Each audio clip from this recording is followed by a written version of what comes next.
आज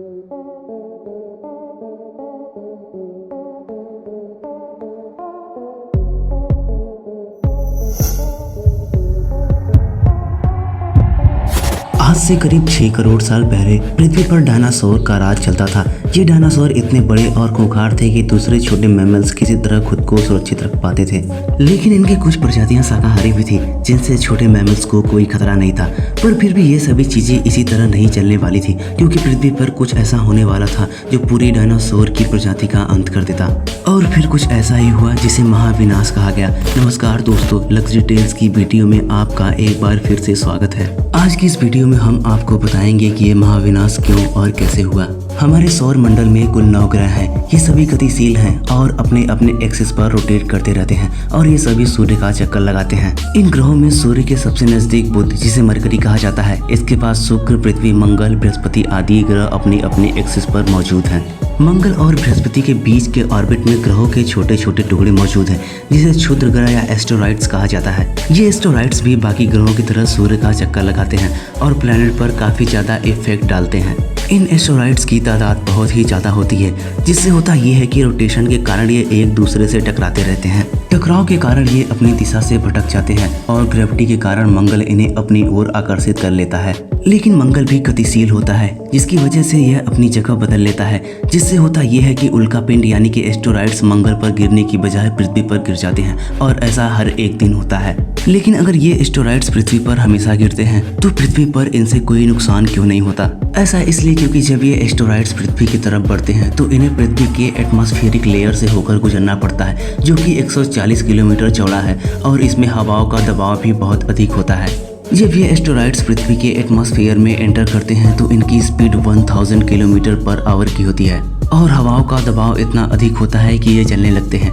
इस अवस्था में उल्कापिंडों यानी कि एस्टेरॉइड्स का तापमान 1500 से लेकर 3000 डिग्री सेल्सियस तक पहुंच जाता है, जिसके कारण ये स्पेस में ही जलकर नष्ट हो जाते हैं। लेकिन आज से लगभग 6 करोड़ साल पहले पृथ्वी पर एक ऐसा एस्टेरॉइड्स गिरा जिसके महाप्रलय से पृथ्वी को काफी ज्यादा नुकसान हुआ और यहाँ से डायनासोर हमेशा हमेशा के लिए विलुप्त हो गए। लेकिन अगर ये महाप्रलय न हुआ होता तो पृथ्वी पर इंसानी जीवन का उदय भी असंभव था। 6 करोड़ साल पहले पृथ्वी पर जो एस्टेरॉइड गिरा उसका नाम था इजिप्टा और ये मेक्सिको की खाड़ी में गिरा था। इस उल्कापिंड की ऊर्जा 20 हाइड्रोजन बॉम्ब के बराबर था और जब यह धरती पर गिरा तो धरती का ऊपरी सतह पूरी तरह से ध्वस्त हो गया और इसके टुकड़े हवा में उड़ गए। जब ये टुकड़े दुगनी रफ्तार से वापस पृथ्वी पर गिरने लगे तो उड़ने वाले डायनासोर हवा में ही मर गए और एस्टेरॉइड के गिरने से जो ऊर्जा उत्पन्न हुई उसने पृथ्वी के तापमान को 200 डिग्री सेल्सियस तक बढ़ा दिया। इतना ही नहीं, इस तबाही के कारण पृथ्वी पर अब तक का सबसे अधिक 10 तीव्रता का भूकंप भी आया और इस भूकंप में समंदर में सुनामी तक ला दिया। इसके साथ साथ पृथ्वी के तमाम हिस्सों में वोल्केनिक इरप्शंस भी हुए, जिसके कारण वोल्केनो से जहरीली गैस रिलीज होने लगी। सभी बड़े जीव जंतुओं को तापमान, सुनामी, जहरीली गैस आदि के प्रभाव ने मार डाला और जो थोड़े बहुत इन प्रभावों से खुद को सुरक्षित रख सके वे भूख के कारण मारे गए। इतनी बड़ी तबाही के बावजूद जो छोटे मैमल्स थे वे किसी तरह खुद को जिंदा रख सके, जिनमें चूहे, रोडेंट और एकाक प्रजाति छोटे आकार के बंदरों की भी थी।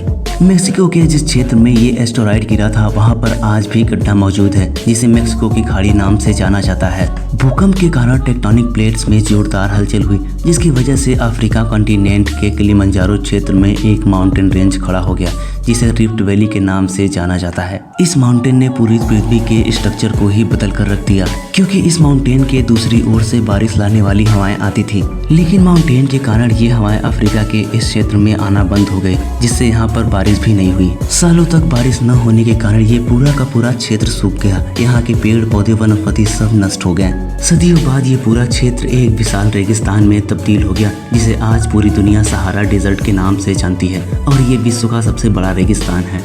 बंदरों की सबसे ज्यादा प्रजाति इसी क्षेत्र में रहती थी, लेकिन पेड़ पौधों के सूख जाने के कारण अब उनकी पेड़ से भोजन की निर्भरता खत्म हो चुकी थी और अब भोजन की तलाश में उन्हें धरती का रुख करना पड़ा। ये बंदर नील नदी के आसपास आकर बस गए और फिर यहीं से बंदर से मनुष्य बनने का सिलसिला शुरू हुआ। हम उम्मीद करते हैं कि लग्जरी टेल्स की ये वीडियो आपको जरूर पसंद आई होगी। अगर इस वीडियो से आपको कोई इन्फॉर्मेशन मिलती है तो इसे अपने फैमिली या फ्रेंड्स के साथ जरूर शेयर करें। धन्यवाद।